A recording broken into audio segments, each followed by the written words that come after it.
What's up, everyone? Welcome back to a weekly gaming news show. This is episode 84. Today is Sunday, January 21st, 2018. We're here, as always, with Trenell, and we're going to go and pick the scrapes. We scraped the bottom of the barrel this week to bring you the show. We got some news stories that I'm going to go ahead and say in some other weeks wouldn't be news stories, but hey, we got what we got. Definitely. Yeah, I like that analogy you use. We scraped the bottom of the barrel here. There wasn't a lot of news going around, but we do have a couple of interesting stories. Some that I find interesting, but overall, just a run of the mill week. We did have some pretty cool events happening that we'll get into, and we got some reports from the end of 2017. So we're still kind of just like rounding out 2017, getting the year end closing numbers. But before we jump into all of that, of course, we have to start off with our weekly icebreaker. And if you're unfamiliar with what that is, the weekly icebreaker is just a question that we like to ask between the two of us, or if we have a panel, between the panel, and it just to get a sense of where we are on certain gaming related topics. And sometimes we like to go off the cuff, but this week it looks like we're going to be staying focused. And this week's question comes from, is this your question, or did we get this from somebody? I'll put this in. Okay, so Boogie wanted to know, are you ready for a gaming system that uses no physical media? This is a question, this is a topic that we've talked about in the past, with when Xbox One initially launched. It was supposed to be a physical media free console. At least that's what they were hoping for. But the general populace, the world is not ready. Yeah, the world was not ready at the time. People like reselling their games back to GameStop.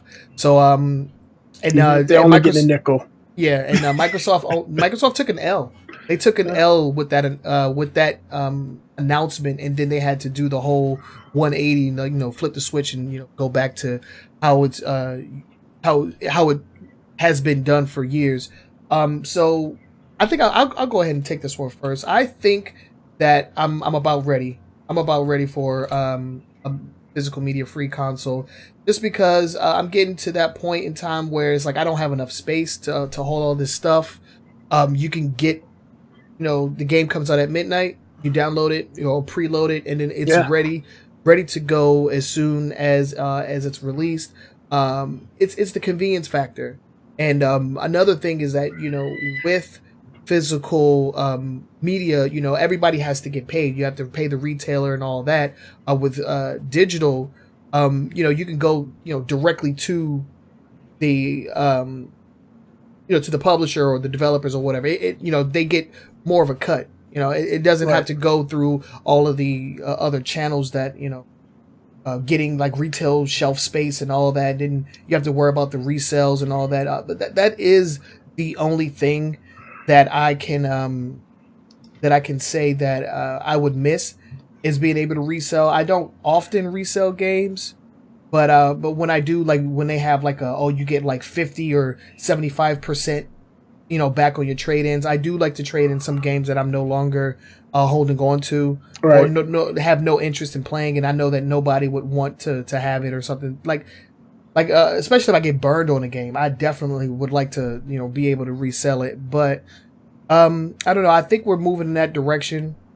The only thing that would keep me from that is if there was like with Nintendo. You know how Nintendo does. They have the eShop or whatever, but every single console, you have to re-download all of your stuff. Like there's no universal like account for Nintendo. They've had 3 different online services for 3 different consoles. Right. And none of them have been, synchronized. You can't hold on to any of those games unless you hold on to the console. So that's a problem for me. Right. Well, we know Nintendo doesn't do online, so this is very true. Sony's online is and Microsoft's online services, they both allow you to keep past purchases. Like right now, if you go into your Sony, you have all your, if you bought PS3 games digitally, you still have those. Can't play them, but you do still have them. Yeah, they're still on your profile.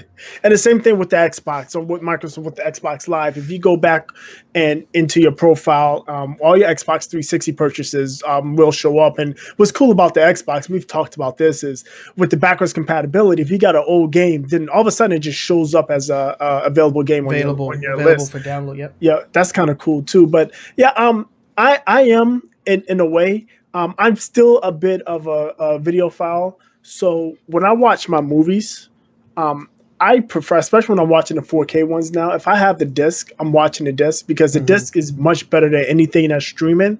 And that's because of the compression that most of these, like Netflix, Amazon, and even when you buy the Video Voodoo or whatever, the compression that they're using is crappy. So you can have the best setup. If you're streaming it, you're not getting the best picture. You get the best picture off the disc. With that said, as strictly a gaming system, yeah, I haven't put a disc in any of my systems in I don't know when. Pretty much every game I have is digital. I'm looking right now, and I have 1, 2, 3 games. I have Connect Sports Rivals, Battlefield 4, and Rise of the Tomb Raider. Hey, physical disc. That's it. Oh, and I have Splatoon 2. That's the only physical gaming media I have. Everything else I have is digital. Wow. And I started my digital life right towards maybe the second year, and the second to last year of the previous generation is when I started it. And when Xbox One released, I pretty much went all in there.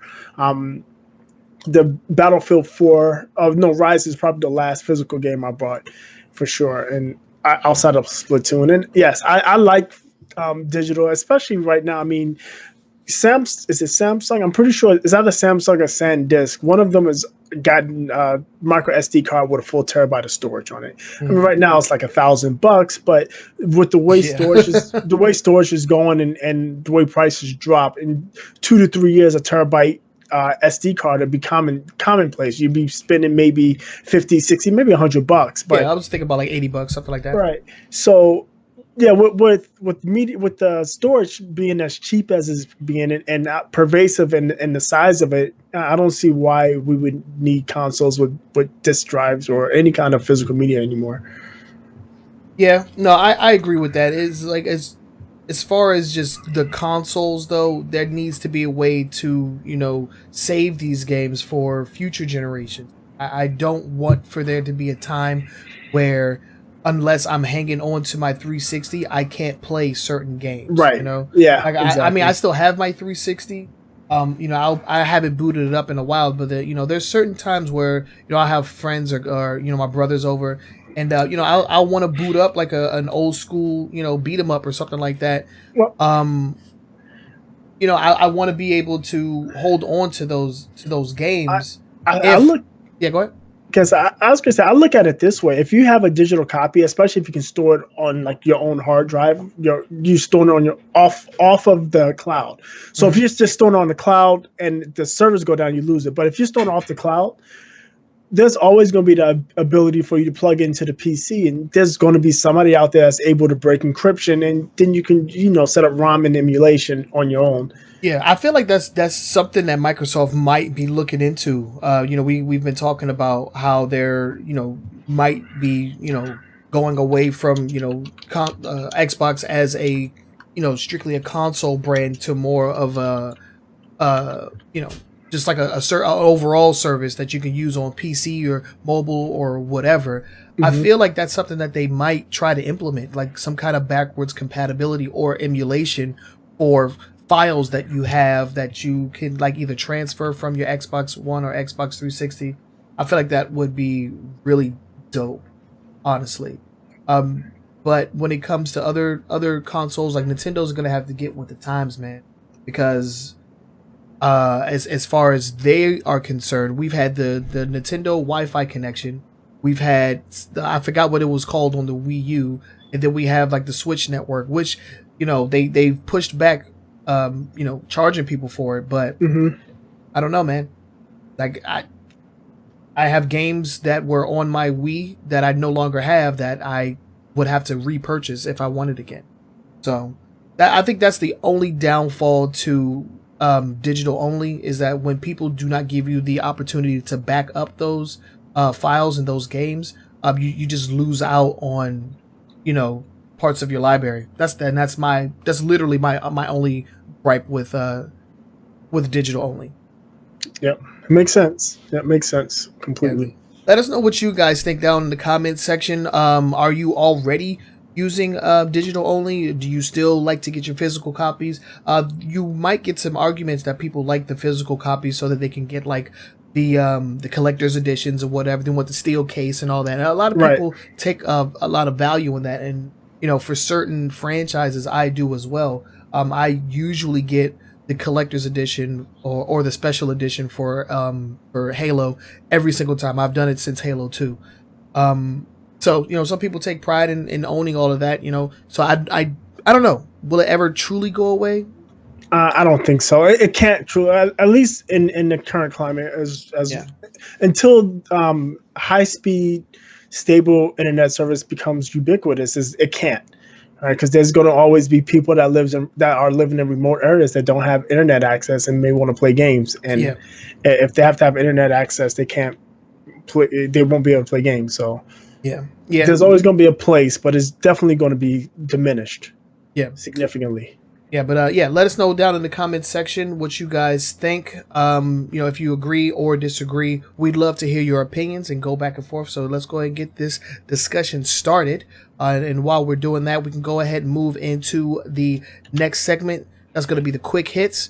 And this is the short, quick, lightning round style stories that don't necessarily deserve a deep dive, but they are stories that we would like to discuss with you guys. So first up, we have a story that I find rather interesting, and this comes from Fox Next, a new studio or new-ish studio that basically just acquired a mobile game studio to work on the next Alien game. Right. Those of you go ahead. Were they mobile? I guess. Yeah. Because they worked on Neverwinter Nights and City of Heroes. Those were console games, MMOs, right? City of Heroes? Yeah, City of Heroes was a console game. That was a PS3 game. It was a free. Oh, okay, yeah, I misspoke. Fox, like, they recently acquired a freaking mobile studio as well. But no, they actually acquired these guys as well to work on the next Alien game. Right. Yeah, and what's interesting about it is for the longest time, the Alien franchise was basically outsourced to different companies. The most recent one was Creative Assembly, who's a subsidiary of Sega, and they came out with the highly coveted freaking Alien Isolation, which was like one of the best Alien games to date. And that's coming from somebody that's not a hardcore fan. You would have people argue that the story that those guys created could be considered canon, just because how well it was told and how compelling it is. But yeah, Fox Next, they basically acquired a new studio, and these guys are going to be making the next Alien game. I'm not sure. I guess they want to keep the money kind of like in-house. Because their previous two games under the Fox brand were Alien and a Simpsons game, and they were outsourced. I think the Simpsons game was created by, I think it was done by EA. I think EA has been making Simpsons games for quite some time, but it looks like they want to bring that money back in house. So they're going out and they are acquiring studios under the Fox Next moniker. And they just started the Fox Next, that's their gaming thing. They just started that last year, right? Late last year, middle of last year. Yeah, and that's where I kind of got confused, because they started that with the mobile guys. Yeah, when they bought, that's right. Yep, yeah, when they bought the mobile guys. So and I do have a question. I didn't really find anything on it. Is Fox Next going with the 21st Century Fox? It seems like Fox Next is 20th Century Fox, not 21st Century. It's the same. They changed that name at the end. It went from 20th to 21st. Oh, okay. So I don't know, dude. Yeah, that's a question that I was looking up, but the only thing that I can really find, because I don't see an official website Right. for Fox Next, so I don't know if they Yeah. are also being acquired alongside everything else with 21st Century Fox and going Right. over to Disney. I mean, specifically says it definitely says that Fox Next is a subsidiary of 21st Century Fox. So Okay. I would think that they're going, but there's nothing in there that specifies that they're included. Like when they broke it down, they broke down a lot of stuff Disney was getting. I didn't see anything showing that Fox Next was one of the things, but Did they say that they were getting aliens? yes, they are getting aliens. Okay, so yeah, if they're getting aliens, then this must be a part of that. Another game that's being worked on by under Fox Next is a Marvel game, and we already know that Marvel is under Disney. So yeah, this team in its entirety and all of its IPs are probably going over to Disney. Yep. Yeah, that was a question that I couldn't find a definitive answer for, but I'm glad you brought it up, because I honestly had forgot. But I'm really interested. I do own Alien Isolation. I could not get past like the first half hour just because how difficult the game is. Difficult for somebody like me. I am not good at sneaking around at all. That's why I don't mess with those. So trying to sneak around and then like having a freaking alien stalk you around a spaceship. It was not. It wasn't something that I could get into. A very, very good game, very compelling story. I ended up reading a lot about the game instead, just to kind of like learn about that game's universe. But it'll be very interesting to see what happens, because we all know what happened before Alien Isolation. We had the Colonial Marines game done by the guys that work on Borderlands, and that one was a shit show to say the least.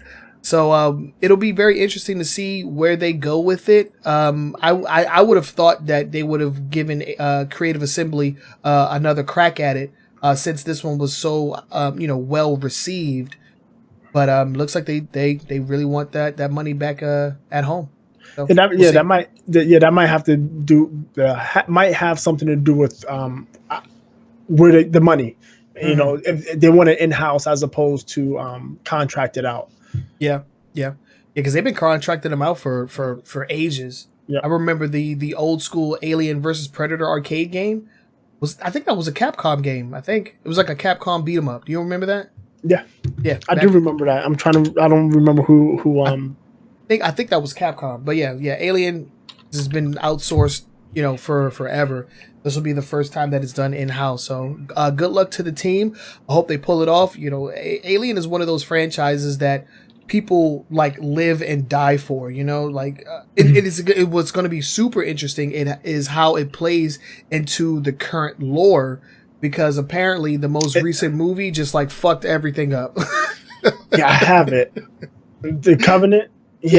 Covenant just changed everything about Alien. It doesn't. It almost doesn't even fit in the same universe, even though it's by the same director. Release guy, it's supposed to be a prequel. It's different. For sure. That is a subject for another day. Let's go. Let's go ahead and move on to the next story. What we got? Yeah, so we've got some Activision news. Apparently, the current CEO of Activision, not Bobby Kotick, who's the CEO over everything. Mm-hmm. Activision is a division of Activision Blizzard. So you're talking about just the publishing side that's brought us the Call of Duties and the the Destiny 2 and that stuff, not necessarily the head of both Blizzard. So Bobby Kotick is at the top. There's a CEO for Blizzard. There's a CEO for Activision that report directly up to him. But the CEO of Activision is set to step down, and his name is Eric Hirschberg. He's stepping down in March. He's been with the company for the past 8 years. He's the one that's usually on stage announcing the new Call of Duty games. He was on stage when they announced Destiny. But yeah, we don't have a reason for him stepping down. He just said his time at Activision His time at Activision was great, and it's time for him to move on. Activision Blizzard, or was it? Is it Blizzard Activision or Activision Blizzard? Yeah. Yeah, they don't have a replacement. They are currently looking for a replacement, but his tenure is over. Wow. Yeah. It'll be interesting to see exactly why he left. We'll probably get a lot of that news later on down the line. Down. Yeah, right. It'll trickle out later on down the line, but I'm not really big on Activision Blizzard or the ins and outs of their company, so I can't really say too much about this. I can't there's not really a lot for me to elaborate on. But has he stated whether or not he's going somewhere else or anything? I don't know. I'm laughing because I'm laughing at Zelapar. Oh yeah, I see it. Zelapar. That's hilarious. It's quite possible. Thank you for the host, by the way. Appreciate that, homie. It's quite possible that could be a reason, but I don't know. Eventually it'll come out. It can either come out as a scandal, or it'll just come out that he took a job somewhere else that's going to give him more autonomy or let him do something that he really wants. Because basically he was Bobby Kotick's fetch boy, right? Kotick says, "This is what I want you to do here at Activision," and he had to make it happen. That's essentially the way it was. So we'll see how that goes going forward. Yeah, and speaking of hands turning over at big companies, we also have a story coming from Microsoft as Matt Booty. What kind of name is that, dude? Matt Booty. That's a beautiful name. Matt Booty has been promoted and will take over as head of Microsoft Studios. This was the position that was held previously by God dang, what's his name?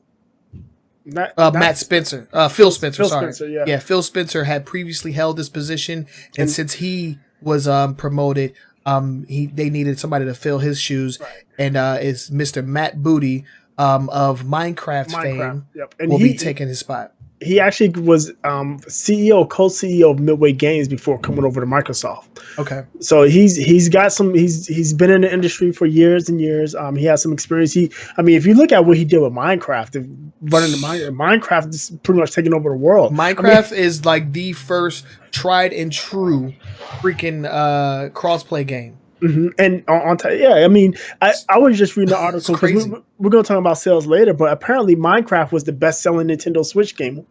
Who knew? Who knew? I think it was in Japan. Yeah, best-selling Switch game in Japan was Minecraft. So think about that. Yeah, think about that for a second. Yeah, right. Because Microsoft gets absolutely zero love in Japan. Like zero. Like I think during the launch window of the Xbox One X, I think their sales was 1,000. Yeah, I don't even know if it was that much, dude. Like in the first week or something, I feel like it was a lot lower. It's probably they hate. I mean, they're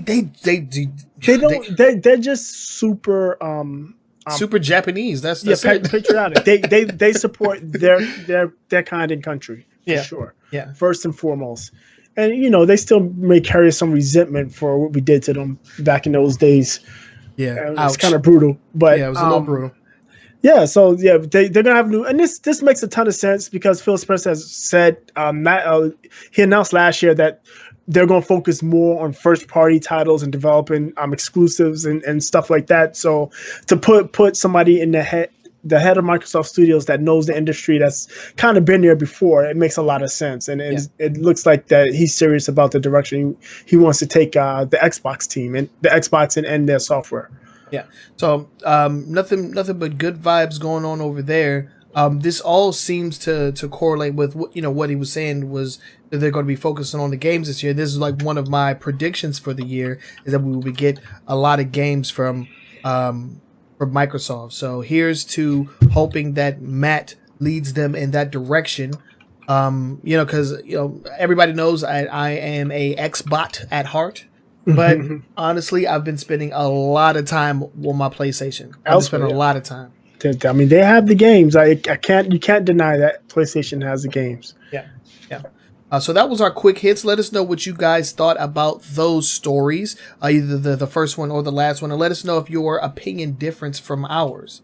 What do you think about the change of hands over at Microsoft? What do you think about the CEO of Activision stepping down at such a pivotal moment? I feel like anytime you step down when there's as much controversy as there's going on right now, it probably wasn't due on good terms. You probably didn't leave on the best of terms. Yes, I mean it's abrupt. I mean, typically when somebody a C-level executive is leaving, they usually have somebody in mind and ready to replace them. Right. When the CEO just steps down, they got to start looking for a new CEO. It seems a bit fishy. It's a little sketchy. It makes you wonder. But we'll see what happens, and any updates to these stories will be reported on us here in the future. But let's go ahead and move on. We're going to get into the meat and potatoes of the podcast, and that's going to be the top 5 news stories for this week. But before we get into that, I do want to give a quick shout out to our sponsor, the New Challenger Discord. These guys are going to be very, very busy in the next upcoming weeks because Dragon Ball FighterZ comes out on the 26th, and they will be supporting it. If you want one-on-one coaching, you want group coaching, you want to participate in fight nights or tournaments, go to newchallenger.gg and get good with your favorite team of characters. They also support Street Fighter V, which just had the release of the arcade edition. A lot of new tech is being developed, and a lot of people are actively playing the game and looking for people to engage with. So head on over newchallenger.gg, let them know that True Sonic sent you, and go ahead and follow them on Twitter as well. They are New Challenger TV, because they do post up what's it called? Oh man, what's that show called that they do? It's like I'm drawing a blank right now. I can't remember, but you can submit a video and have them critique your play style in order to help you get good. Just another one of those tools that you can use to help you get more proficient at your favorite fighting games. Again, that's newchallenger.gg. Big shout out to Mr. Vinegar, who is the founder of the Discord channel, and as always, a huge shout out to Mount Lover, who is a commentator for the Street Fighter V tournaments. He is a moderator, and he coaches for Street Fighter V as well. So let's go ahead and get back to the news. And first up, we got Boogie's favorite company. So I'll go ahead and let you take this one. What we got? So this week, Nintendo unveiled what they're calling their Labo Kits. And basically what it is, they're cardboard accessories for the Nintendo Switch. There's two bundles. There's one that's $69.99. It comes with a piano, a fishing rod, a motorbike, a remote control car, and a house, I believe. And then for $79.99, you get the robot suit kit. And basically, they're foldable pieces of cardboard. You put them together. You stick the Nintendo Switch console somewhere in it, and then you stick the Joy-Cons in another place, and you interact using those particular accessories. Both packs come with game cards. So, I mean, you're not just paying $70 or $80 for cardboard. The cardboard accessories, what you're really paying for is the actual software in the game. It's just like many games that uses these particular accessories that are cardboard. I think it's not something, we talked about this before the show, it's not something for you and I. Mm-hmm. Yeah, definitely not. I showed it to my 7-year-old. And she was over the moon over this. She's like, I want it all. She wants the robot. She wants the house. Wow. She wants all of it. So, I mean, as a maker tool, and I've been like, when I'm raising my kids, I'm raising them. I'm going to raise my 2-year-old. She's too young now, but 7-year-old, I've been trying to push her into into the STEM field, science, technology, engineering, and math. I got her. She's got like this thing called Osmo that connects to the iPad, and it's got a little coding game. And I also brought her Bloxels, which we had to put away because the baby has those little tiny blocks that she can swallow and choke on. So she can't use that anymore until the baby gets older. But Bloxels is also another rudimentary type development kit, so you can make your own little type platform game or whatever. So I mean, I've been getting into that, and this is just like another one of those type of things that's going to get their creativity going, as well as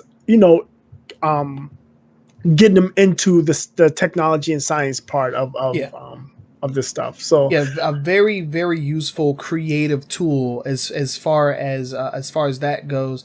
But as hardcore gaming, I don't see that. That's definitely not here. This is definitely Nintendo branching out, as they always do. When everybody's going one way, Nintendo likes to go the other way, and then people kind of start following suit. The same thing happened with motion controls.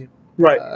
Nintendo made a splash in the industry with the Wii, and everybody kind of followed suit until it eventually fell off. But yeah, this isn't new for Nintendo. They have always had extremely elaborate control schemes and gimmicks in the past. They're kind of just trading in the plastic accessories or cardboard, right? And stuff that can more interact with their technology. Because hate it or love it, the Nintendo Switch as a device is a powerful piece of technology. It is. You have the Joy-Cons, which are probably the most responsive pieces of for lack of a better word, the most responsive Wiimotes that we've ever had. Didn't they call it something HD, right? Remote. The Rumble HD Rumble HD, something like that. That's right, the HD Rumble. Yeah, so there's going to be a lot that they can implement with this. And just from the tech demo or video or trailer that they showed off, there's a lot of ideas going on here. There's a lot of ideas being circulated over at Nintendo. I think they're just scratching the surface right now. Yeah, and like I said, this is definitely for the kiddies, right? Oh, definitely. Yeah, no doubt about it.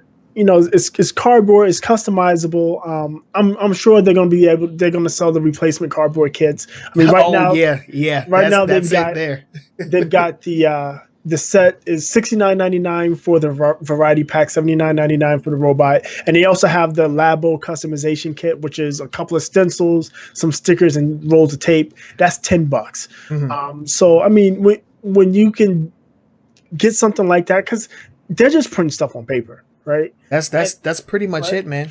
Once you get the software, they can reprint that stuff, cost them 50 cents, and sell it for $5-10. I mean, if I have to replace a house and it costs me $4.99, I'm not going to really cry about it. If it costs $20 to replace, then we got a problem. Yeah, that's where the money's going to come in, man. Because previously, when they used to dabble in plastic, it was a lot harder for you to break those things, and they did cost to replace. I remember if you had the steering wheel for Mario Kart or whatever, you broke that thing. That was like $20. $20, yeah. They're going to make a killing on replacement cardboard pieces. I think they're going to make a killing right there. Yeah, because that does not cost them anything. No, it costs them nothing. They can print that at home. Yeah, they should allow you to be able to print it at home, but they won't. No, yeah, they definitely will not. They're not even going to assemble it for you. You got to put it together yourself. Right. And what's cool is what this will do, especially if it's going to be popular, and because it's Nintendo, of course, it's going to be popular. People are going to get in and wax poetic about it. There's other people are going to make, there's going to be third-party versions that'll work with it. Oh my God, yeah. Yeah, I mean, with any high-selling accessory, there's going to be people that want to get into that market.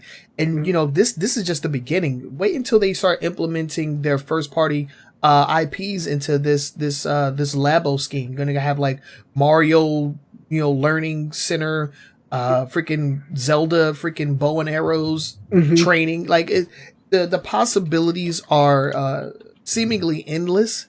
And while it is not directed towards me, kids are going to be able to play stuff like this for years. Yeah. So.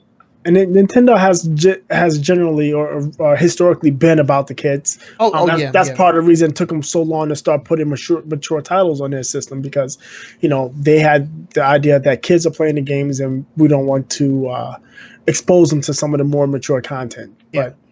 But I think they've kind of cemented themselves as a kid's toy with this one, but I mean it's not a bad thing. Kids are spending money on games, or kids are getting their parents to spend money on games. Yeah. So Hey man, go where the money is, and I don't think it's in VR. So good thing that Nintendo is branching out, doing their own thing. Right. It may not be for me, but I see the potential in this. Yeah. This is gonna make them a lot of money. Right. There hasn't been a lot of negative feedback on the story at all. So. No. I mean, the only thing I've seen where people complaining, oh, it's $60 or $70 for cardboard, but they're leaving out the fact that you're buying the software. Yeah, you're buying this. It comes with the game. You're not just buying cardboard for $60. So you're getting a $60 game, and then you're paying $10 for the cardboard and $20 for the robot one set. Yeah. So that's essentially what was happening here.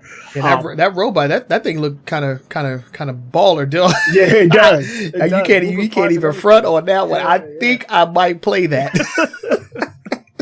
I got an excuse. Don't judge me. Oh yeah, you got an excuse. I'm gonna have to find some kids. Mm-hmm. Pause. I get to see all the kids' movies. I don't look like a creep going to see Moana by myself. Oh, dude, me and the girlfriend, we go and see our Disney movies.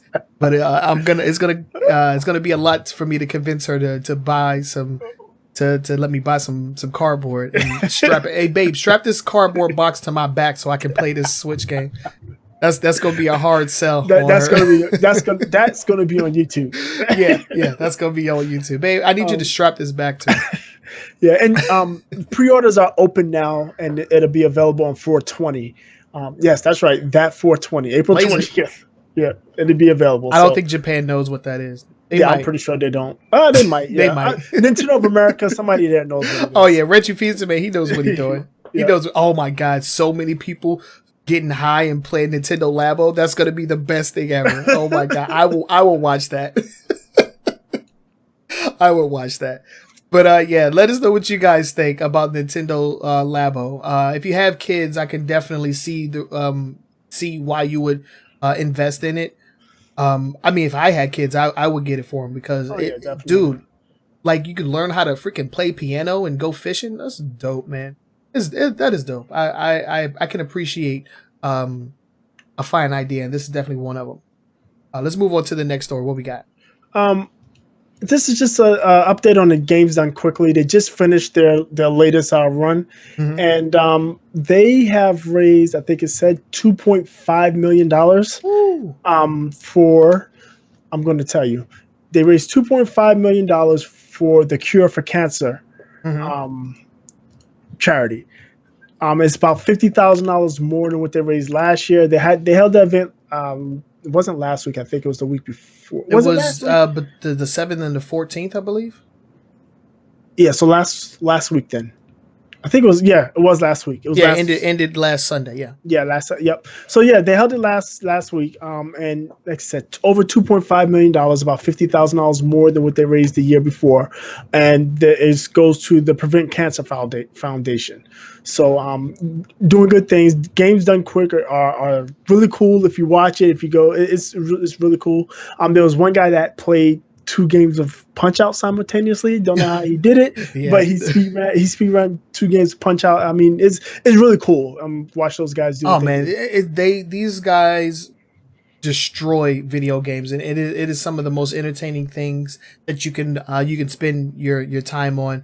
One guy, I have it playing on my version that's going up right now. This one guy beat the tunnel in Battletoads blindfolded.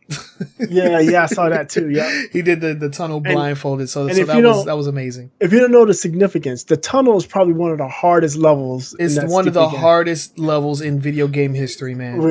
Yeah. It's one of those. So to do that blindfolded takes some awesome skill. But yeah, Games Done Quick has awesome. Games Done Quick is the one that just passed. It's always a blast to watch those guys. A lot of the streamers that I watch on Twitch attend and participate. So it's always cool when like one of your favorite streamers goes live and everybody donates and it's for a good cause. And that's the most important thing, is that it's for a good cause. And it's nothing bad that I can say about it. It's like, yo, congrats to them for raising so much money. Yeah, exactly. All for a good cause. It's a fantastic thing that they're doing. And the Summer Games Done Quick is going to be happening later on in the year. I didn't really get to watch this one just because of everything that was happening, but I do plan on watching the Summer Games Done Quick. That is the one that I usually watch the most of. So dude, solid job over there. GG's to all the runners, and thanks to all the donators for making this one the most impactful we've had so far. Let's go ahead and move on to the next story. The next story is numbers. We all love numbers. Oh yeah, let's talk numbers. let's get that measuring stick out. Look what I done. Yeah, man. Yeah. get your what's that freaking that counter thing? I don't know. The abacus. Yeah, get your abacus. Let's get your abacuses. Yeah. So NPD released their 2017 numbers. I mean, sales were actually really good. They grew like 11%. The sales of systems grew 11%. Microsoft and Sony, the Xbox One and PS4, have surpassed the install base of the PlayStation 3 and Xbox 360 by 18% at the same time in their lifespan. So they've sold 18% more Xbox Ones and PlayStation 4s combined than Xbox 360 and PlayStation 3 sold during the same time period. That's crazy. And the original Xbox and PlayStation 2 by 4%. Whoa, yeah, that's a big number. PS2, yeah, because PS2 was out of control. So the thing is that the PlayStation 4 is selling like crazy, and the original Xbox didn't sell as much, but the Xbox One, for all of its faults and all of the bad press it gets, and the fact that it's been being outsold 2-1, it's still selling a ton of systems. Yeah, it's still selling a lot more gamers out there. I guess because PS2 was the hot item for forever. Yeah. I mean, you couldn't. It was like 2 or 3 Christmases was hard to actually get a PS2. Yeah, it's like several Christmases versus like right now was one Christmas for PlayStation 4, and even this year for Christmas, Nintendo had their stuff together. There were Switches around for everybody. Yeah. They did a really good job on that one. Last generation, we had the Wii. We had the Xbox 360.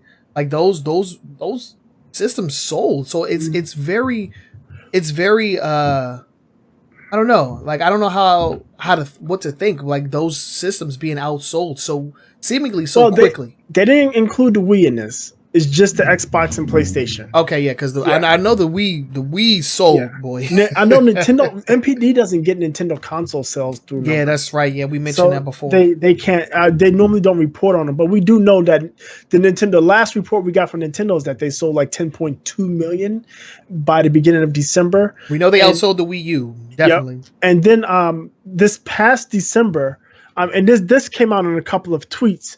So Microsoft tweeted out saying Nintendo, what's that? We're the second best, or no, we sold. What did they say? But basically, what they said was Nintendo sold the most in December. They sold the second most. Is basically what they were saying. So December went Nintendo Switch, Xbox One, One X, and then PlayStation 4 Pro. Okay. For whatever that's worth. And then the games, the top 10 games was a good mix, but I find it really. So Call of Duty, NBA 2K, and Destiny 2 all came out the last quarter. September for Destiny 2, October for both Call of Duty and NBA 2K, and they both were. I mean, all three of those are the top selling games of the year. Yeah, not for the month of December, but of the year. Those for are the 2017, Call of Duty World War II. Like that's World War II. That's crazy. Yep, and then followed by Madden, which came out in August. The only long in the tooth games in here was Legend of Zelda, which came out in March. Grand Theft Auto 5. I'm going to beat up everybody that keeps buying that game. Yeah, if you why? Who's buying that game? Who doesn't already have it? That's my question. I don't. They sold so many damn copies. You've had it though, right? Never. You've never played Grand Theft Auto 5? Not touched it. So that's going to end the podcast. We will see you next week with a different co-host. No, I was kidding. I've not touched it. Like I said, I hate it for so much. It just turned me off of this. It turned me off, and I didn't give it a chance. Wow, dude, Didn't even give it a chance. Damn, dude, that is bold, my boy. That's it's a good game, man. Like outside of the online, which is what everybody's playing these days. Nobody's playing the campaign anymore, especially since they canceled the campaign expansion. Yeah. But what's it called? That's a good story, man. You should. I mean, I would say buy it, but then you would only be further supporting these numbers, right? These numbers, yeah. Yeah. Thanks everybody for sticking it out with us. We do apologize. Boogie seems to be having some technical difficulties.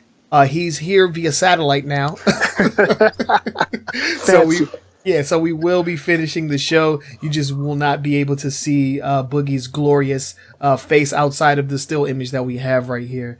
So let's go ahead and continue where we were. We were just wrapping up this story on the NPD and the top 10 games, the top 10 selling games across all consoles. Right. So we were talking about how GTA won't go away. Yeah. They need to go away, and how I haven't played it, and I'm not sad about not playing it. I'm not embarrassed. I just haven't played it. Yeah. It doesn't matter. What I'm actually really surprised about, and we mentioned some of the games that came out like very towards the very like the tail end of the year that are the number 1, 2, and 4 ranking games on the list here. But we have some standout games, for this year, the Nintendo games. Those exclusives are top 10 selling for the year.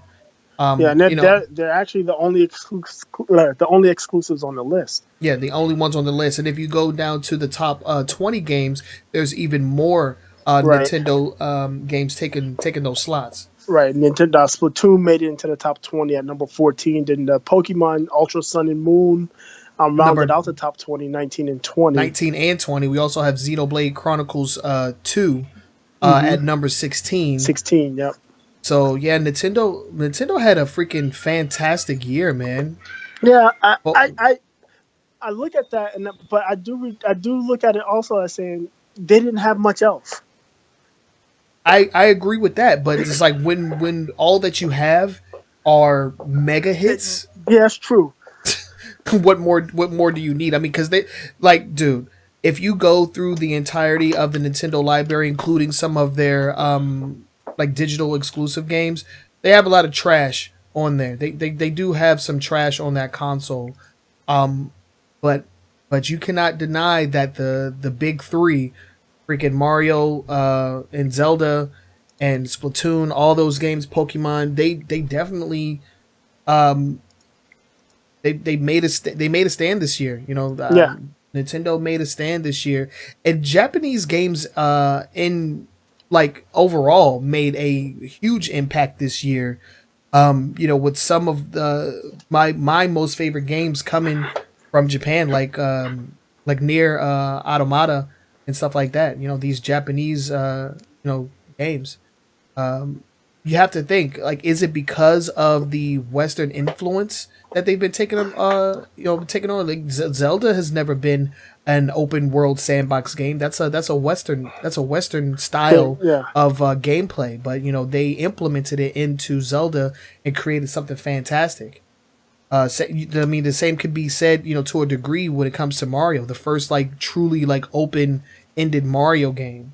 A lot of people like to compare it to Mario 64 and how that one was open, but Mario 64 had a lot of structure to it. Yeah, it was is really not linear. In this one. Yeah, very linear. And it wasn't as popular like this. And I have actually played Mario Odyssey. I got it for my daughter, so I played a bit, and I'm still not super interested in it. But it's still fun. But the way I feel is that the Mario Odyssey world is much more alive than Super Mario 64 ever was, or even could be at the time. Because if you look at when it was released, the limitations exactly. Yeah, but Yeah, so that was the year ending numbers from the NPD um, sales as far as 2017. A lot of love for Nintendo and a lot of love for Japanese developers. I really hope that they can keep this momentum going because for a long time, or at least last gen, we weren't seeing as much. We were seeing a lot of more Western developers, taking over the scene. Right. So now it looks like Japan is making their huge comeback. Nintendo is leading the charge. Yep. That's something that we haven't seen in a very long time. Because Nintendo's always been the one like, oh, we're not directly competing with them, blah blah blah, but like they are winning in more ways than one. Because you remember back when the Wii came out, it was all about like, oh yeah, the Wii is outselling the PlayStation and Xbox, but like their game sales aren't there. They don't have Right. the The attachment exclusive. rate was super low. Right, the attachment rate was super low. With this, they got the console, everybody loves it, and then they got the games, and everybody are loving those as well. So Hmm. big shout out to Nintendo. They had a fantastic 2017, even though the console hasn't even been out that long. Right. So let's see if they can keep that momentum going. Let's go ahead and move on to the next story. The next story is about Overwatch in the Overwatch League. So Overwatch debuted their first their opening weekend for their season last week, Hmm. and they wound up with some impressive view numbers. Very impressive. 10 million people over the course of the entire weekend. They peaked at 437,000 concurrent viewers, and this is not just on Twitch, but across all of their official streaming Okay. partners. And then they averaged about 280,000 viewers per minute. So I mean, there's Ooh. a lot of people that were watching these games, and I watched a few minutes of the Overwatch League, and it's interesting. The commentary is really good. Oh yeah. They Yeah. keep you in the know. One thing I noticed is some of the visual cues that I don't remember seeing in. I popped in Overwatch. I still don't see them in Mm. Overwatch. That the players that's the appropriate players are seeing. Yeah, yeah, it's very, very true. I actually just recently popped my Overwatch back into my PlayStation 4 and got some quick play matches in while the Overwatch League was actually going on. So it was pretty fun. Um, Man, there's just a lot of love and support for this game, dude. Hmm. And it's it's mind boggling. Zelapar, just for clarity, this isn't like a season or anything. This is the No, official Overwatch League. right. This is the Overwatch esports Professional league. Yeah. professional esports league. They did, that just debuted. And yeah, like you said, those are some very impressive numbers. What there was one match in particular that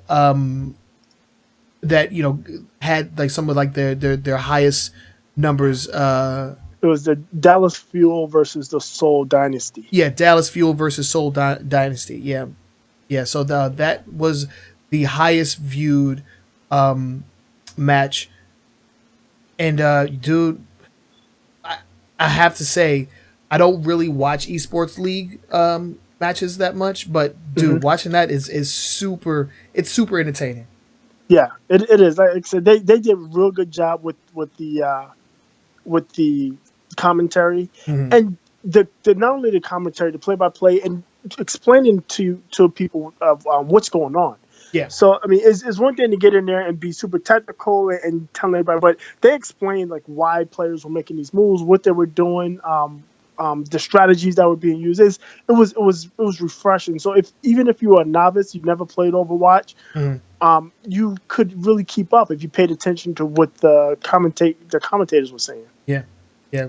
And these guys are amazing. Just seeing some of the plays that were being pulled off was just amazing to watch. So I may catch myself watching some of these matches. I don't have like who do you have a team yet? Do you have a Well, favorite team? well, being born and raised in New York, I'm a New York Excelsior fan, of Okay. course.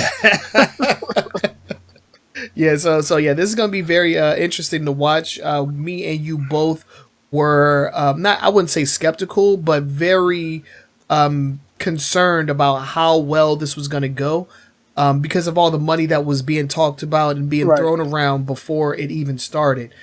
So now that we have like the first numbers coming back and record breaking numbers, but it looks like the Overwatch League is going to be a success Right. after all. If anybody ever had any doubt about it, you can go Yeah, ahead and put that to rest, because people are really excited about it. People Yeah, are really super excited about it, and they did a good job. And we talked about numbers. You remember we reported a couple. Was it last week? I think we talked about Twitch securing the exclusive streaming rights. Yeah. And I did find out how much they paid: $90 million over 2 Woo! years. So I mean, that's a Woo! lot of money. I mean, if you look at what NFL, I think the last contract was something like 1.5 billion over 5 years, I believe. But NFL is super established. This is brand new. So I think it would have wound up coming down to, because I did the math, it was like Crunch the numbers. 1/6 of what the NFL got paid for their TV rights. So if you think about it, 1/6 of what the NFL, which right now is the most popular sporting league in the country, that's saying a lot, because this is the first time. This is pretty much sight unseen, right? Right. So I mean, it's interesting. They still haven't figured out how sponsorship works and ad revenue is going to work and all of that stuff. But I mean, it's definitely going to be interesting to see where this goes. I feel like this, and if you grew up in the 90s, like the early 90s, remember when X Games or extreme sports first started catching on? Yeah. Everybody was like, extreme sports, nobody's going to do anything like that. Now, it's huge in the Olympics, and Yeah, it's established now. right, it's established and strong. And I think that this may be where esports is going to take that particular path. Right. Yeah, because just like you said, they are still figuring a lot of this out. They're figuring out a lot of this as they go along. And they're playing with some really huge numbers as far as money. Like they're messing with some really big numbers. So Yep. time is going to tell how well this is going to be going forward. But yeah, with numbers like this, as far as viewership and exclusivity deals, with the numbers that are being tossed around, this is something that's definitely going to be around for quite a while. Right. I mean, if you can get CS:GO on TBS, there's no telling what you can do with Overwatch. Right. Overwatch is going to be here for quite some time. So right, it's definitely more family friendly as well, because cartoon stylized characters, no super gratuitous violence and blood. Yeah. Exactly. Yeah, TV friendly. You could play this on Disney XD if you wanted to.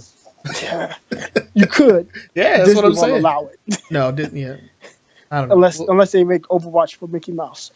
Yeah. Yeah. But yeah, so man, congratulations to those guys. Let me borrow $5. Like that's all I got to say about that. Let's go ahead and move on to the next story. What we got? We got some rumors out of Microsoft. A couple of rumors that are super interesting to me, anyway. Yeah. The first one is there's a rumored update to the Microsoft Elite controller. Yeah, I saw the picture. It looks good. Yeah, I looked at the picture. So the leak came off of Baidu, which is basically it's a Chinese social network. Okay. And what lends credence to this, because what do we know? A lot of our American electronics are made where? In China. In China, yeah. So that's what really piqued my interest. But it's like one thing, like the image you're looking at right now, the one that's up on the show. If you look at that, the buttons are a little bit recessed, right? So that makes me worried. Do they just slap a cover on our Xbox controller and claim it's a new? Yeah, because if you look at the Microsoft or the Xbox button at the top of the controller, you can see the home button. You can see that it's a little like pushed into the frame a bit. Right. So like that's a cover and not actually the controller itself. Right. But there are some other images that lend some more credence to the fact that there's a controller in the works, and it would make sense that they will update. I mean, the Elite controller now is what, 3 years old, right? Yeah, it's hard to believe. Yeah, it's 3 because years old now. It's still $150.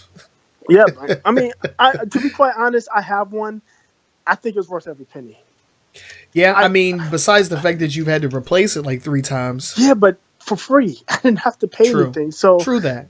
So even with that, that is a bad experience. But Microsoft took care of me. They replaced it all 3 times. They replaced it free. And since I got the last replacement, I haven't had a problem, which leads me to believe that there was an issue, because the issue was the same, the L bumper. Right. And as I was looking, we talked about this. As I was looking around, I saw that issue crop up a lot. Yeah. That the bumpers would fail. Yeah. So it looks like it's something that was in manufacturing. This one, I haven't had a problem with it. So, fingers crossed, knock on wood. But with this update, I would be interested in it, because one, it adds a third profile right now.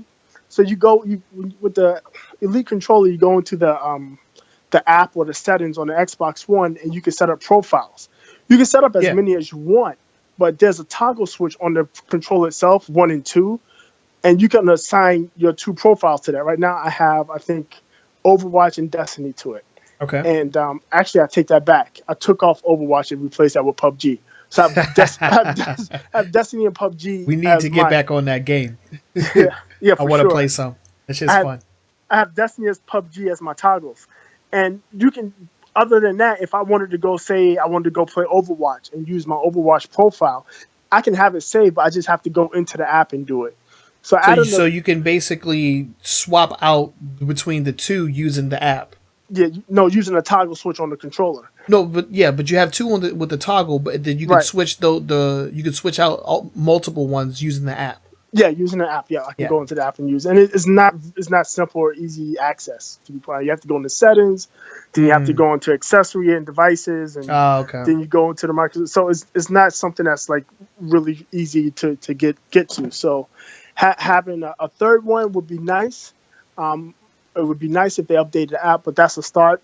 But they are also they're also adding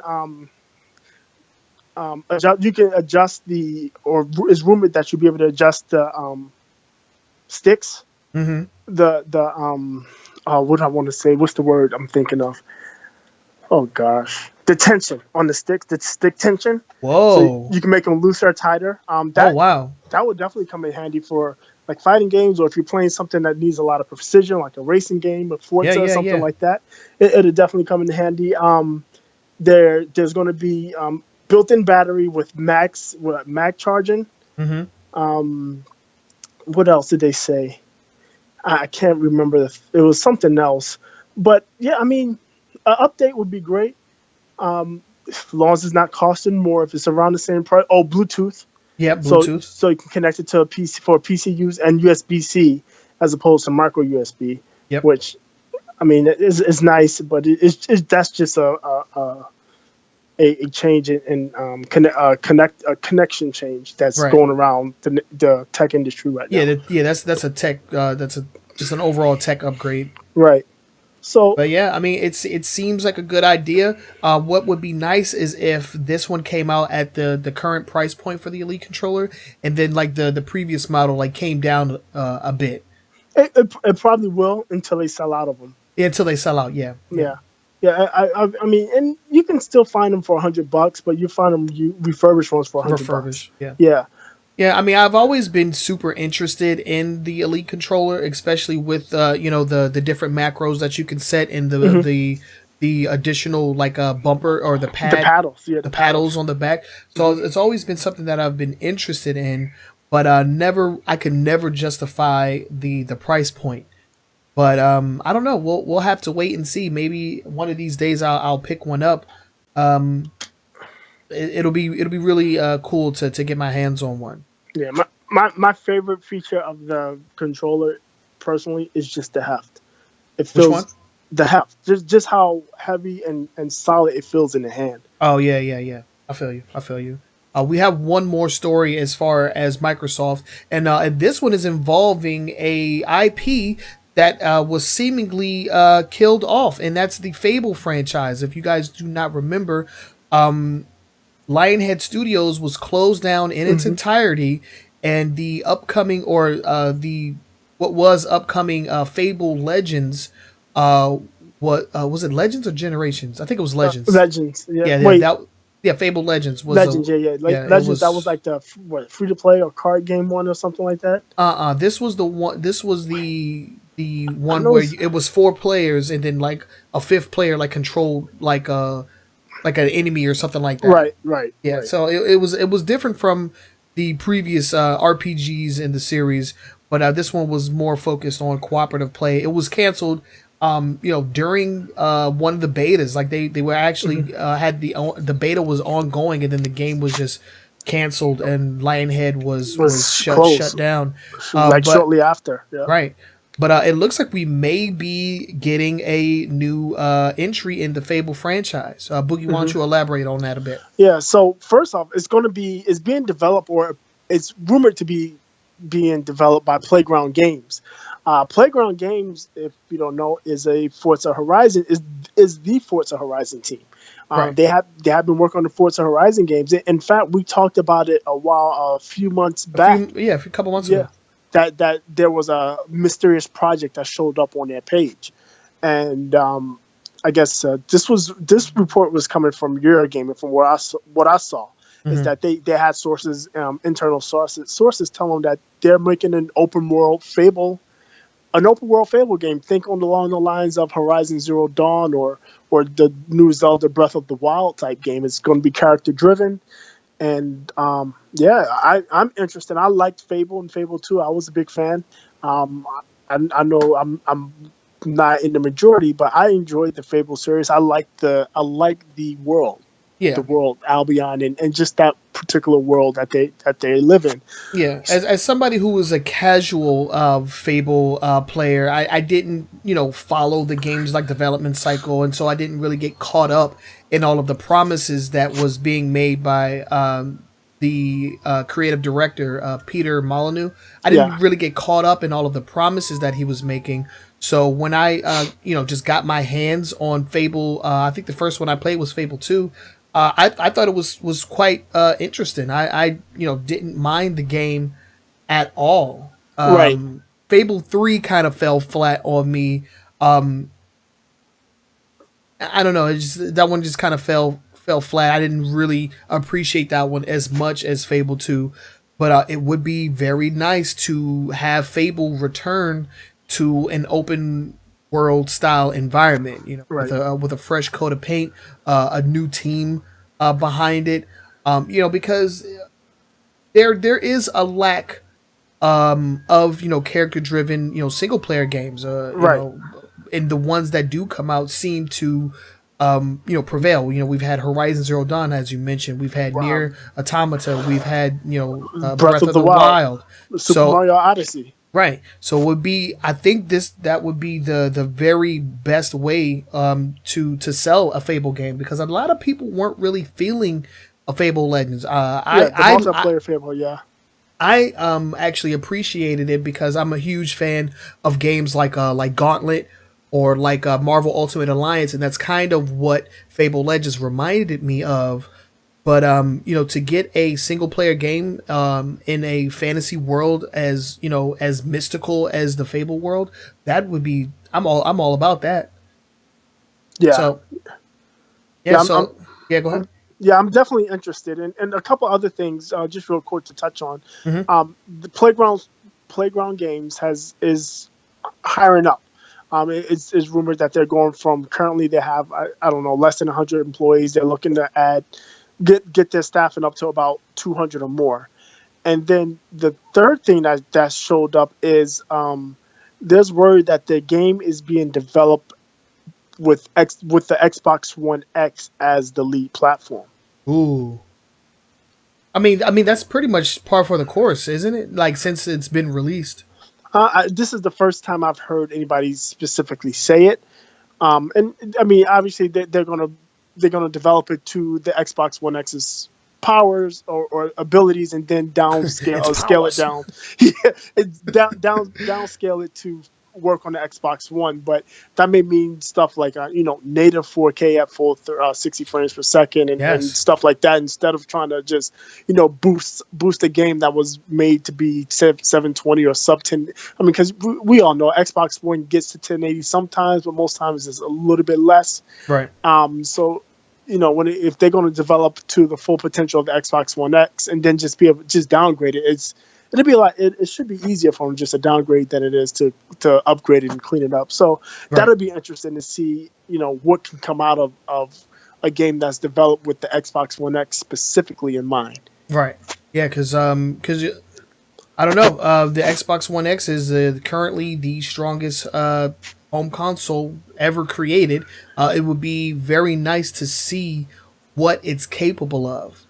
Because as of right now, we're just getting a bunch of games that are being, upscaled and, graphically enhanced by the Xbox One X, but none of which have been solely developed with that console as the primary platform. Right, and with many of them being developed with a whole nother system in mind, when you look at, the multi-class that's being developed for the PlayStation 4 and the 4 Pro, which have their own sets of challenges and abilities. Right.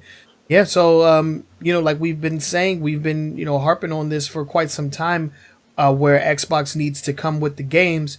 It's looking more and more like that's going to be the case. Yeah, and I can't wait to see more of this, because Playground Games has proven themselves to be a studio with a reputation, and that rep is it's a good one. They've made some quality games over at Xbox, and what is even more interesting is that Microsoft is allowing them to branch out into a completely different genre. Mm-hmm. And then this again, and we talked about this earlier with the Matt Booty story. Mm-hmm. This ties into Phil Spencer's vision of making Xbox One exclusive titles and platform exclusive titles and making Microsoft Studios really matter again.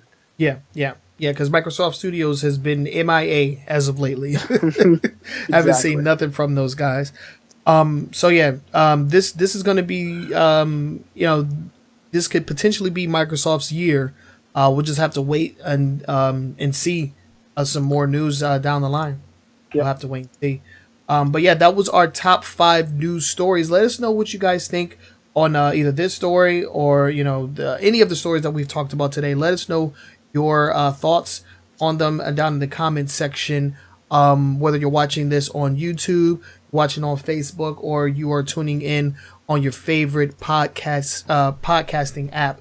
Let us know what you guys think, if you agree or disagree with us, and just your general thoughts on each one.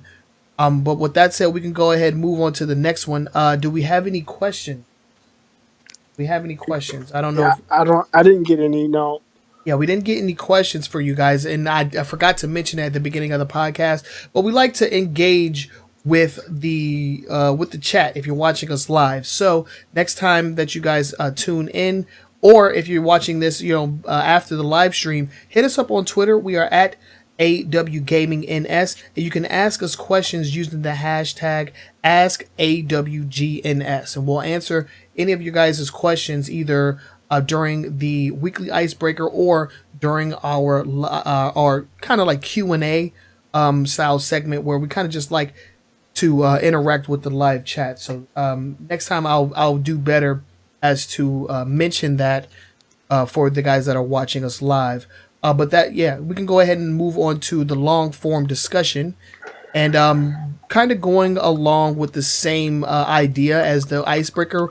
We're going to be talking about physical media and the decline of physical media in gaming. So let's go ahead and jump into that. So yeah, and this was actually off of a story we saw last week that we did decide not to really cover on the show, but Activision is closing one of their warehouses not for factories that print physical media. They're closing one of them down, And so, I mean, that obviously indicates that, physical media is on a decline. They're not selling as many discs as they used to. Right. And like as I said at the top of the show, the last physical media game I bought outside of the Nintendo Switch, which was Splatoon 2, but before that, on the disc-based systems, the last game I bought was Rise of the Tomb Raider, which is that's the first Rise, that's the first Tomb Raider reboot. When did that come out? 14, 15, 16, maybe. Rise of the Tomb Raider. That was the second one. Is it? Oh yeah, that is. Yeah. That's the newest one. Sequel. Yeah. Yeah, that's right. And that was what?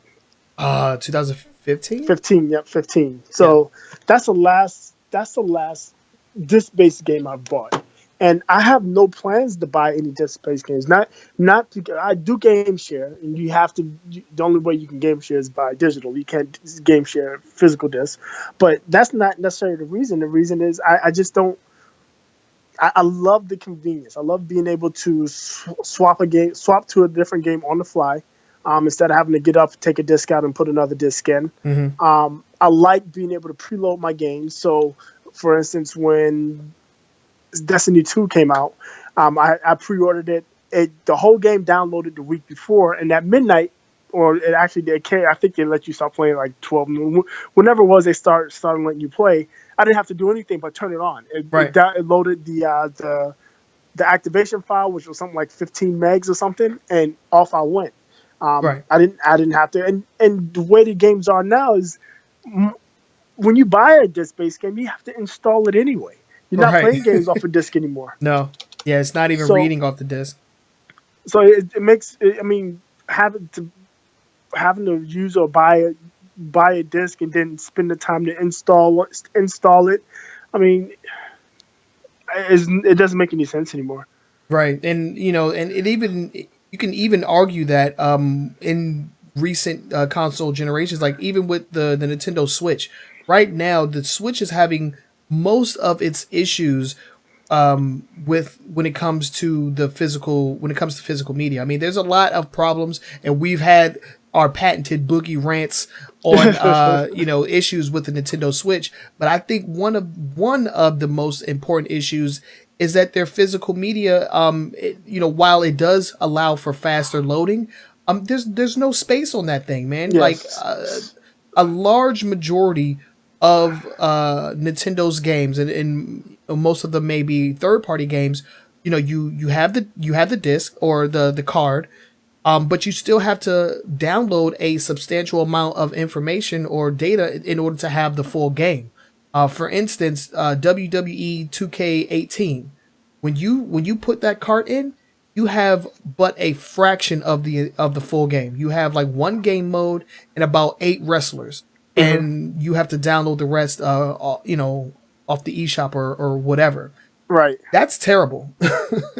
It's like, why would you even buy the physical cart?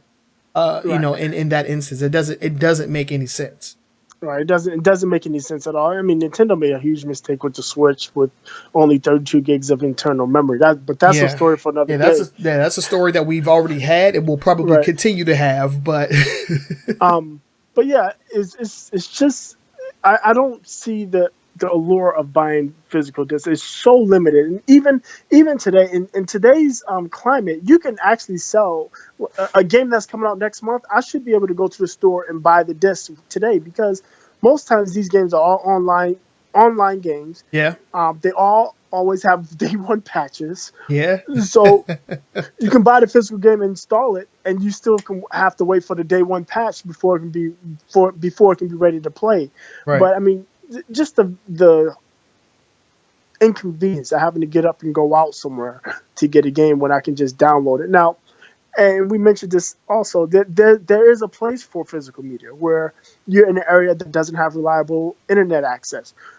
You're in a place where you have data caps on your internet connectivity. Yeah. Then that becomes a problem, because downloading a 40 gig game to install is going to, that's problematic when you have overages, my boy. Yeah, when you have caps. So I mean, I can understand where there's going to be people. There are people that say, yeah, don't give me any. I need my physical media because I don't have access to fast, reliable internet to be able to download this stuff, or I have data caps, and me downloading 3 or 4 games a month is going to destroy my data caps. I understand those people, but in general, I mean, if it just there's little reason for. Yeah, yeah. I mean, and other than the resale value, there isn't much that a physical game is going to do for you that a digital copy can't. Right. Because with things with current technology like game sharing, like all of this stuff is only available with the digital copy. And then Mm-hmm. when you're reselling your games, the developers and the publishers, they're not seeing any of that money. So there's a lot of debate. There's a lot of back and forth with physical gaming, and like we said Mm-hmm. earlier, I do not see physical media going away. But as we continue with this current generation, and whatever's going to happen in the next generation, physical media is going to have less and less of a footprint in console gaming. Right. Because who the heck is getting physical media when it comes to PC games? Freaking Yeah. nobody. Nobody. Nobody. You can even barely can go to a store and see a shelf. I remember back in the day there would be rows and rows of physical copies of Yeah. software.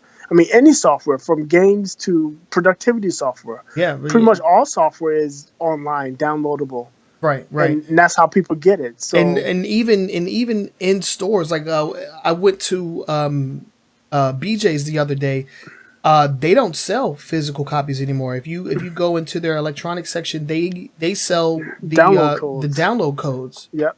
So you're having a lot of places just get rid of the physical copy. Because retailers they charge you for the shelf space, and then after a while, and especially with the resale, they charge how much they want for it.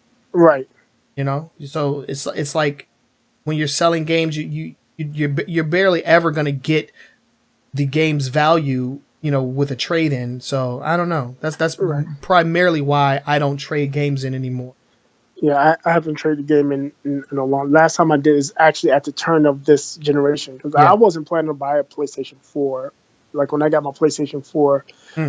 I think I got an email from GameStop, and they were giving 50% extra for trading of Yeah. Xbox 360s and PlayStation 3s. So when I traded the 360, the PlayStation 3, and pretty much all of the games. I wound up getting my PlayStation 4, baseball, and the controller, and I spent $12 out of my pocket. Yeah. Yeah. And That's literally the only times Mhm. that that I resell is when they're having that 50 to 70% trade back value, like because Right. like going in there, I mean, unless you have a game that just came out and you're selling because you beat it in like 2 days, and it's a highly because their rates are so skewed, man. It's bad, crazy. yeah. It's I mean, terrible. even if you buy a game and you bought a game and you hate it, you want to sell it the day, that Tuesday, that same day, Mhm. you still, the most I've ever seen somebody get offered, or I've been offered a game for games like $30, $35. Yeah, like 30 something bucks. For a game I paid that's $60 for. right, and that's if it's a highly recommended game. You can't go in there with a game that you bought for $60 that has bad reviews, Right. because then you're going to get less. Yep. Because they're not going to be able to resell it. Yep. Yep. So- and so- they'll tell you that too. Oh, we're not. Oh, I know it just came out this week, but it's not reviewing well. So yeah, we're not giving you. We're only going to give you $15 for it. Yeah. And we'll sell it for $54.99. Yeah. But that don't worry about that. Yeah, and I worked in GameStop. I've given that.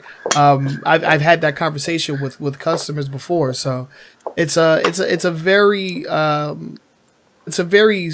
shady road with physical media. On one end you have people that that like it. They like having the collection. They like having stuff on their shelves. They like having that stuff, but it's not really practical in this day and age. Yeah, to those It people, costs more than they're making off of it. right. To those people, I would recommend getting collectibles. Get you a couple of what do you call them, the pop figures? Yeah, pop figures. Yeah, Yeah, get a couple collect of pop figures. Yeah, get a couple of pop figures.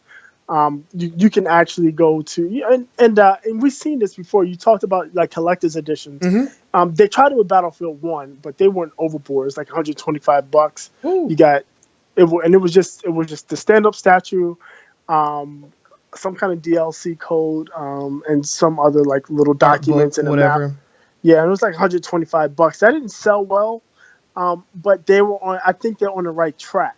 You just got to price it better. I Right. mean, for $125 is that's a no go. But if they would have sold it for maybe $50 or $60, it probably would have done much better. Yeah. Yeah. What's it called? Yeah, we've been seeing this is probably a discussion, for another episode, but we've been seeing a decline in the popularity of these like super expensive collector's editions as well. Yeah, I think it peaked with Call of Duty giving out the remote control car for The Black remote Ops control 3. cars Was it Black and Ops? Black Ops 2? it was Black Ops? one of them shits. I remember they gave out the night X-ray, vision the goggles? night vision. I had both of those actually. I actually gave Oh those wow! I gave them to my cousin's kid. Like they came and visited me. He had two boys. One was I think 11 and 7 at the time, and I gave that stuff to them because I was like, yeah, get rid of it. That's crazy. Yeah, but yeah, I mean, yeah, collector's edition is for another day. We can talk about that. Yeah, we can talk about that. But yeah, physical media I think is on its way out. And to be fair, Microsoft saw this right when they were releasing Xbox One. They didn't want it. Nobody else was ready for it. They were too early. Just like they were too early with tablet PCs, because they had tablet PCs way before there were iPads. Yeah. But at the time, one, the software was janky, but two, people weren't ready for it. Yeah.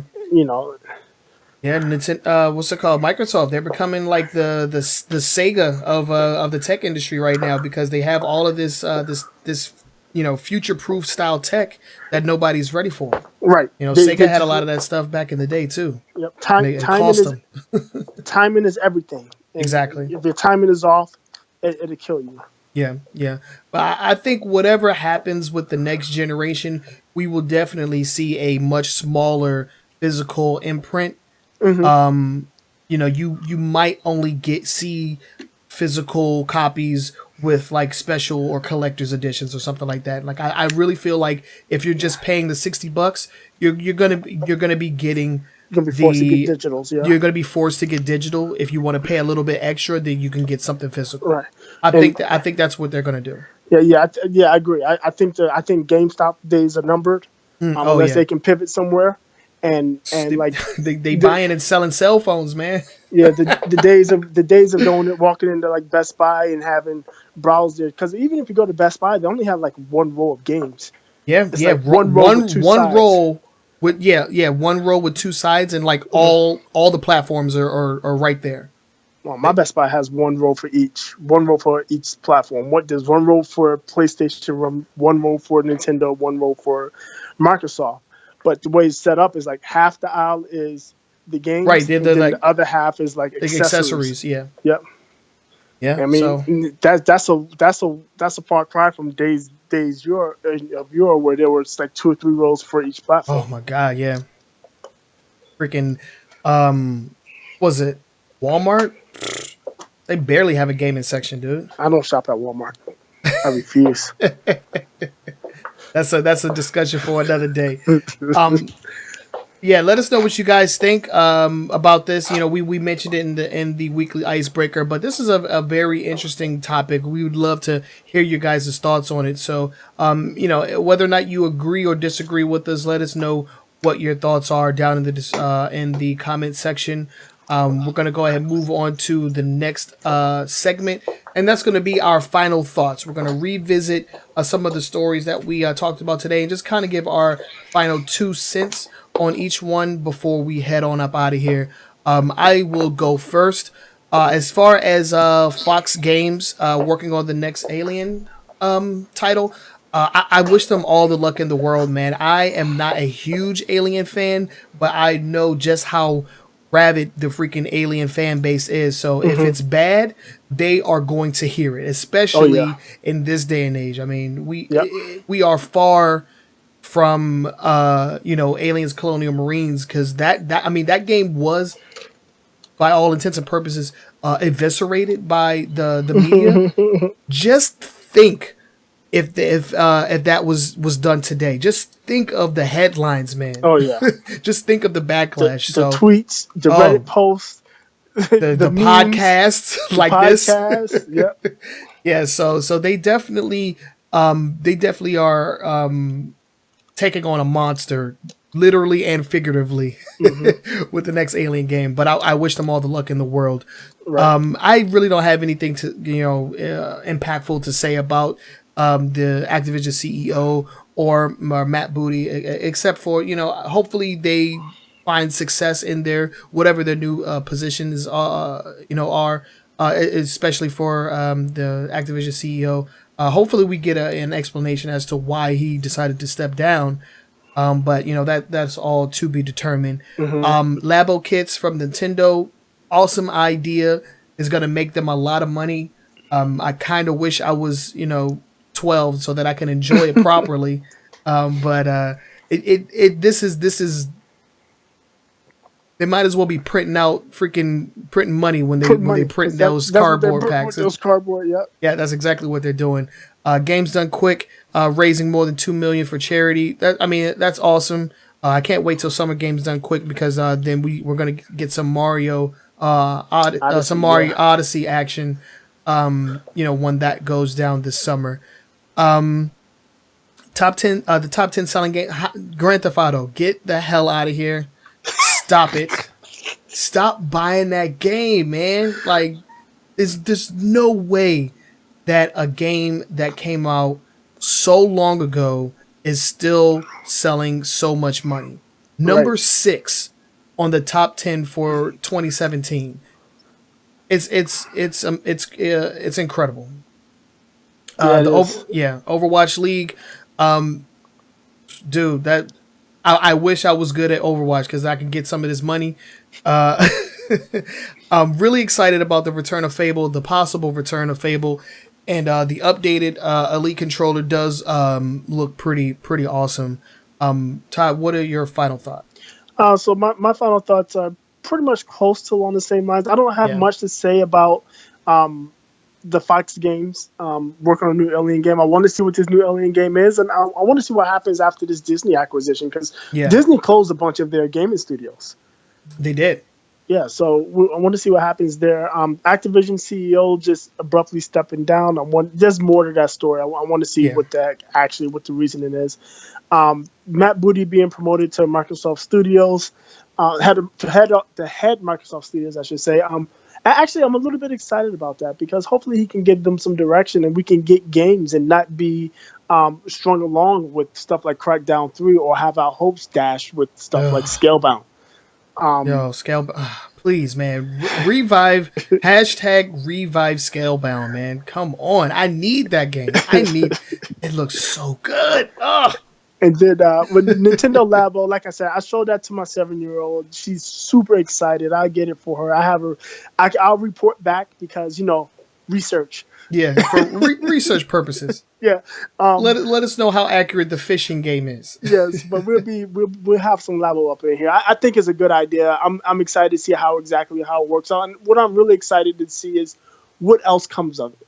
I hope not to see just these two kids and they just let it flounder like remember Power Pad and Rob and all that other stuff. This is like I said, printing money, man. Yeah. Games Done Quick. Congratulations. For good cause is great. Everybody out there knows somebody who knows somebody has had a losing battle with cancer. So, get money for research, for cures and better treatment to extend the lives of people. That's amazing.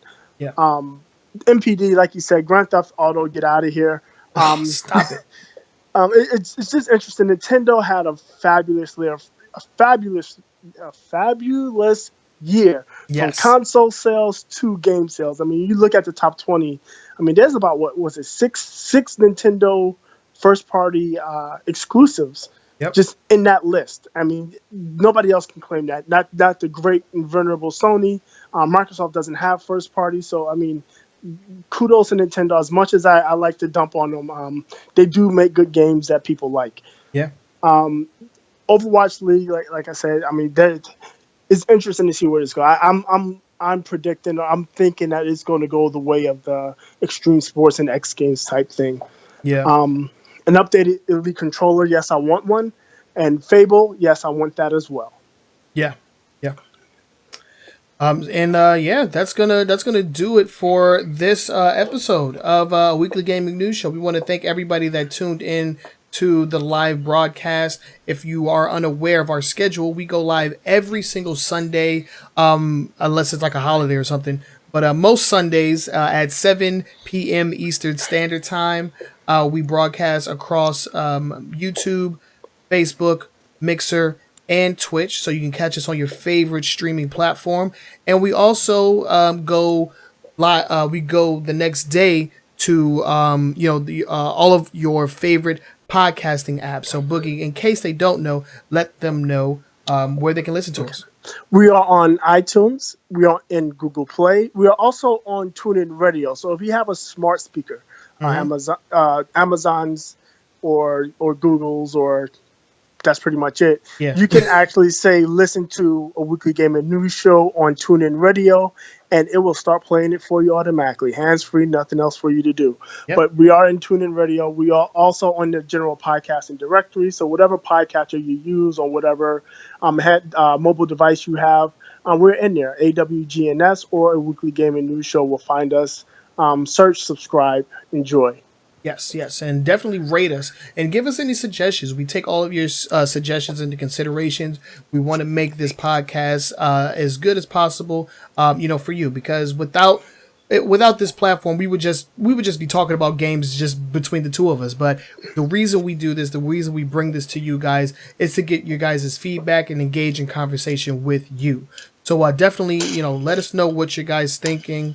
And if there's any way that we can make the show better, we would like to do that, because this is, from us to you. We want to make this as awesome as an experience for everybody. But I think that's enough rambling over on my end.